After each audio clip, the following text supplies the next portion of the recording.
Everyone, welcome to the video lecture for Unit 5, Module 10.2.4. In this one, we're going to conclude digestion and the effects of aging on the digestive system. As always, here are your learning objectives. Be sure to reference these when studying for both your lecture quiz and the unit exams. Let's go ahead and get started. A balanced diet contains all the ingredients needed to maintain homeostasis. These ingredients include 6 nutrients: carbohydrates, lipids, proteins, vitamins, minerals, and water. This section describes the chemical events involved in the processing and absorbing of these nutrients. Food contains large organic molecules, many of them insoluble. The digestive system first breaks down the physical structure of the ingested material and then disassembles the component molecules into smaller fragments. This disassembly eliminates any antigenic properties so that the fragments do not trigger an immune response after absorption. Cells absorb the molecules released into the bloodstream and either 1. Break them down to provide energy for the synthesis of ATP, or 2. Use these molecules to synthesize carbohydrates, proteins, and lipids. In this section, we'll focus on the mechanics of digestion and absorption. Most ingested organic materials are complex chains of simpler molecules. In a typical dietary carbohydrate, the basic molecules are simple sugars. In a protein, the building blocks are amino acids. In lipids, they're generally fatty acids. In nucleic acids, they are nucleotides. Digestive enzymes break the bonds between the component molecules of carbohydrates, proteins, lipids, and nucleic acids in a process called hydrolysis. The classes of digestive enzymes differ with respect to their targets. Carbohydrases break the bonds between simple sugars, proteases split the linkages between amino acids, and lipases separate fatty acids from glycerides. Some enzymes in each class are even more selective, breaking bonds between specific molecules. For example, a particular carbohydrate might break the bond between 2 glucose molecules, but not those between glucose and another simple sugar. Digestive enzymes secreted by the salivary glands, tongue, stomach, and pancreas are mixed into the intestinal materials as it passes along the digestive tract. These enzymes break down large carbohydrates, proteins, lipids, and nucleic acids into smaller fragments. Typically, these fragments in turn must be broken down even further before absorption can occur. The final enzymatic steps involve brush border enzymes, which are attached to the exposed surfaces of the intestinal microvilli. Nucleic acids are broken down into their component nucleotides. Brush border enzymes digest those nucleotides into sugars, phosphates, and nitrogenous bases that are absorbed by active transport. However, nucleic acids represent only a small fraction of the nutrients absorbed each day. The major digestive enzymes and their functions are summarized in Table 24-1 on the next few slides. Next, we'll take a closer look at the digestion and absorption of carbohydrates, lipids, and proteins. The digestion of complex carbohydrates, or simply polysaccharides and starches, proceeds in 2 steps. One step involves carbohydrates produced by the salivary glands and pancreas. The other step uses brush border enzymes. The digestion of complex carbohydrates involves 2 enzymes, salivary amylase and pancreatic alpha amylase. Both function effectively at a pH of about 6.7 to 7.5. Carbohydrate digestion begins in the mouth during mastication, through the action of salivary amylase from the parotid and submandibular salivary glands. Salivary amylase breaks down starches, or complex carbohydrates, into a mixture composed mostly of disaccharides, or 2 simple sugars, and trisaccharides, or 3 simple sugars. Salivary amylase continues to digest the starches and the glycogen in the food for 1 to 2 hours before the stomach acids render the enzyme inactive. Only a small amount of digestion takes place over this period, because the enzymatic content of saliva is not high. In the duodenum, pancreatic alpha amylase breaks down the remaining complex carbohydrates. Any disaccharide or trisaccharide produced and any present in the food are not broken down farther until they contact the intestinal mucosa. Brush border enzymes of the intestinal microvilli break down disaccharides and trisaccharides into monosaccharides, or simple sugars, prior to absorption. The enzyme maltase splits bond between the 2 glucose molecules of the disaccharide maltose. Sucrase breaks down the disaccharide sucrose into glucose and fructose, another 6-carbon sugar. Lactase hydrolyzes the disaccharide lactose into a molecule of glucose and 1 of galactose.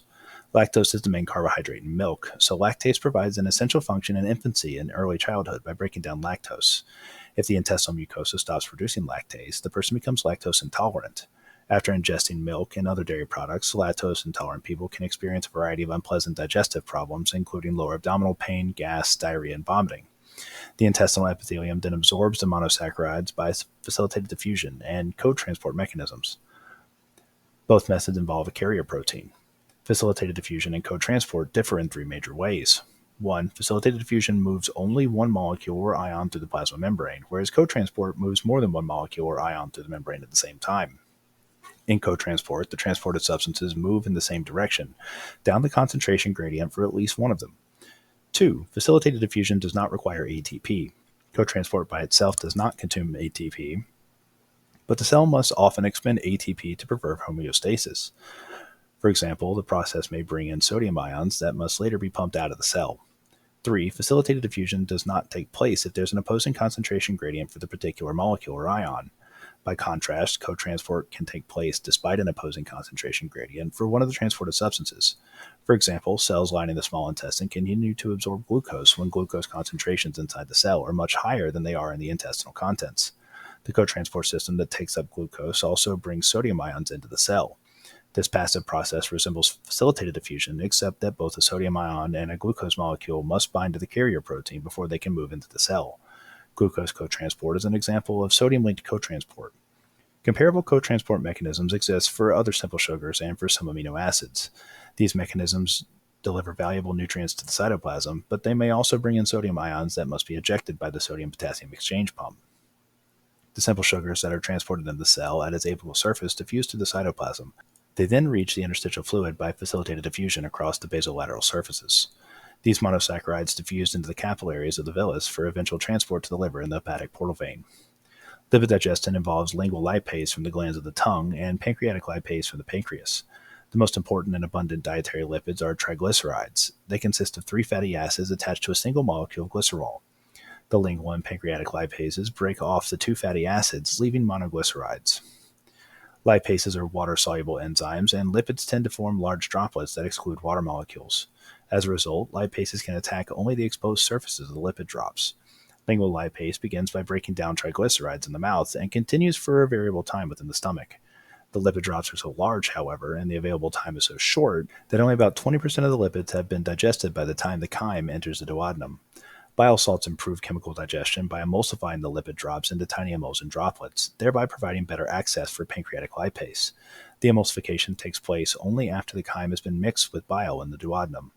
Pancreatic lipase then breaks apart the triglycerides to form a mixture of fatty acids and monoglycerides. As these molecules are released, they interact with bile salts in the surrounding chyme to form small lipid bile salt complexes called micelles. A micelle is only about 2.5 nanometers in diameter. When a micelle contacts the intestinal epithelium, the lipids diffuse across the plasma membrane and into the cytoplasm. The intestinal cells synthesize new triglycerides from the monoglycerides and fatty acids. These triglycerides, in company with absorbed steroids, phospholipids, and fat-soluble vitamins, are then coated with proteins. The resulting complexes are known as chylomicrons. The intestinal cells then secrete the chylomicrons into interstitial fluid by exocytosis. The protein coating helps keep the chylomicrons suspended in the interstitial fluid, but they are generally too large to diffuse into capillaries. Most of the chylomicrons diffuse in intestinal lacteals, which latch basement membranes and have large gaps between adjacent endothelial cells.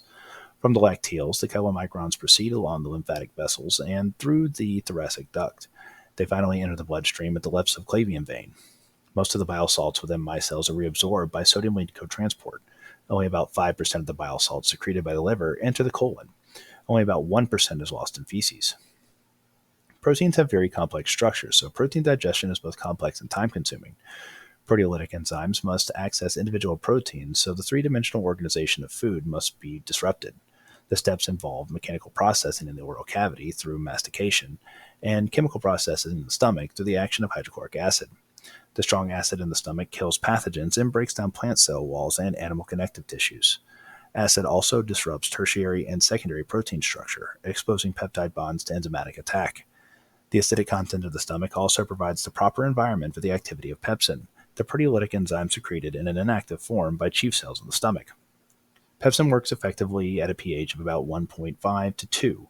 It breaks down the peptide bonds within a polypeptide chain.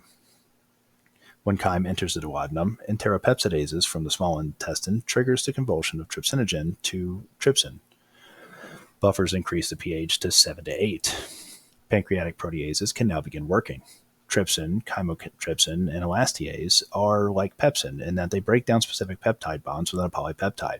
For example, trypsin breaks down peptide bonds involving the amino acids arginine or lysine.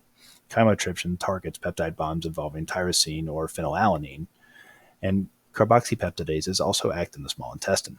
This enzyme chops off the last amino acid of a polypeptide chain, no matter which amino acids are involved.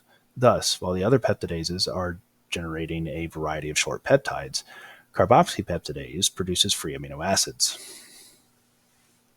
The epithelial surface of the small intestine contains several peptidases, notably dipeptidases. These enzymes break down short peptide chains into individual amino acids. Dipeptidases break apart dipeptides. These amino acids, as well as those produced by the pancreatic enzymes, are absorbed through both facilitated diffusion and cotransport mechanisms. The amino acid diffused through the cell into its basolateral surface. There they are released into interstitial fluid by facilitated diffusion and cotransport.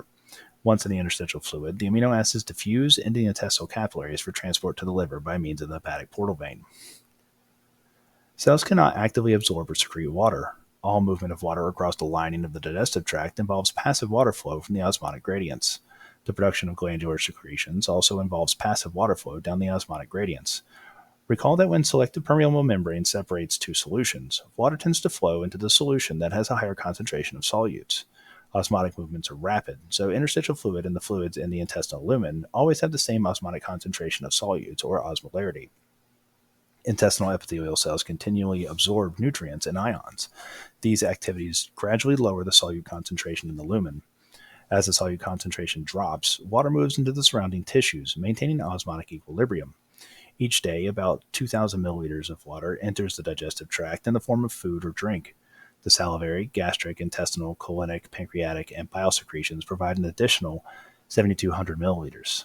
Of that total, about only 150 milliliters is lost in feces. Osmosis does not distinguish among solutes. All that matters is the total concentration of solutes. To maintain homeostasis, however, the concentration of specific ions must be closely regulated. Thus, each ion must be handled individually, and the rate of intestinal absorption must be tightly controlled. See Table 24-2 on the next slide. Many of the regulatory mechanisms controlling the rates of an absorption are poorly understood. Sodium ions are usually the most abundant cations in food. They may enter intestinal cells by diffusion, by cotransport with another nutrient, or by active transport. The ions are then pumped into interstitial fluid along the base of the cell. The rate of sodium uptake from the lumen is generally proportional to the concentration of sodium in the intestinal contents. As a result, eating heavily salted food leads to increased sodium ion absorption and associated gain of water through osmosis. The rate of sodium ion absorption by the digestive tract is increased by aldosterone, a steroid hormone from the adrenal cortex. Calcium ion absorption involves active transport at the epithelial surface. Calcitriol speeds up the rate of transport. As other solutes move out of the lumen, the concentration of potassium ions increases. These ions can diffuse into the epithelial cells, driven by the concentration gradient. The absorption of magnesium, iron, and other cations involves specific carrier proteins. The cell must use ATP to obtain to transport these ions into interstitial fluid. Regulatory factors controlling their absorption are poorly understood. The anions chloride, iodide, bicarbonate, and nitrate are absorbed by diffusion or carrier-mediated transport. Phosphate and sulfate ions enter epithelial cells only by active transport. Vitamins are organic compounds required in very small quantities. There are two major groups of vitamins: fat-soluble vitamins and water-soluble vitamins.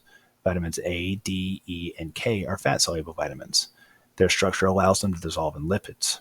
The 9 water-soluble vitamins include the vitamins B, common in milk and meats, and C, found in citrus fruits. All but one of the water-soluble vitamins are easily absorbed by diffusion across the digestive epithelium. By itself, vitamin B12 cannot be absorbed by the intestinal mucosa in normal amounts. This vitamin must be bound to intrinsic factor, a glycoprotein secreted by the parietal cells of the stomach. The combination is then absorbed through the active transport. Fat-soluble vitamins in the diet enter the duodenum in fat droplets mixed with triglycerides. The vitamins remain in association with these lipids as they form emulsion droplets, and after further digestion, micelles. The fat-soluble vitamins are then absorbed from the micelles along with the fatty acids and monoglycerides. Vitamin K produced in the colon is absorbed with other lipids released through the bacterial action. Taking supplements of fat-soluble vitamins while you have an empty stomach, are fasting, or on a low-fat diet is relatively ineffective. The reason is that proper absorption of these vitamins requires the presence of other lipids. Normal digestion and absorption take place in elderly people. However, many changes in the digestive system parallel age-related changes that we've already discussed in connection with other systems. The division rate of epithelial stem cells declines. The digestive epithelium becomes more susceptible to damage by abrasion, acids, or enzymes. Peptic ulcers therefore become more likely. Stem cells in the epithelium divide less frequently with age, so tissue repair is less efficient. In the mouth, esophagus, and anus, the stratified epithelium becomes thinner and more fragile. Smooth muscle tone decreases, general motility decreases, and peristaltic contractions are weaker as a result of a decrease in smooth muscle tone. These changes slow the rate of fecal movement and promote constipation. Sagging and inflammation of the haustra of the colon can also occur.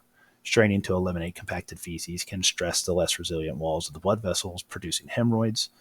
Problems are not restricted to the lower digestive tract, though. For example, a weakening of muscular sphincters can lead to esophageal reflux and frequent bouts of heartburn. The effects of cumulative damage become apparent. A familiar example is the gradual loss of teeth due to dental caries or gingivitis. Cumulative damage can involve internal organs as well. Toxins such as alcohol and other injurious chemicals that are absorbed by the digestive tract are transported to the liver for processing. The cells of the liver are not immune to these toxic compounds, and chronic exposure can lead to cirrhosis or other types of liver disease. Cancer rates can also increase.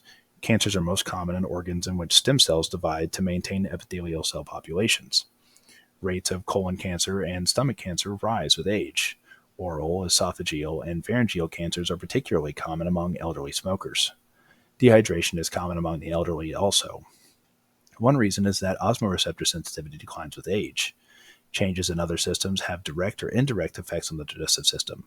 For example, reduction in bone mass and calcium content in the skeleton is associated with erosion of the tooth sockets and eventual tooth loss. The decline in olfactory and gustatory sensitivities with age can also lead to dietary changes that affect the entire body. The digestive system has a particularly extensive anatomical and physiological connections to the nervous, cardiovascular, endocrine, and lymphatic systems. As we've seen, the digestive tract is also an endocrine organ that produces a variety of hormones. Many of these hormones and some of the neurotransmitters produced by the digestive system can enter the circulation, cross the blood-brain barrier, and alter CNS activity. In this way, a continual exchange of chemical information takes place among all these systems.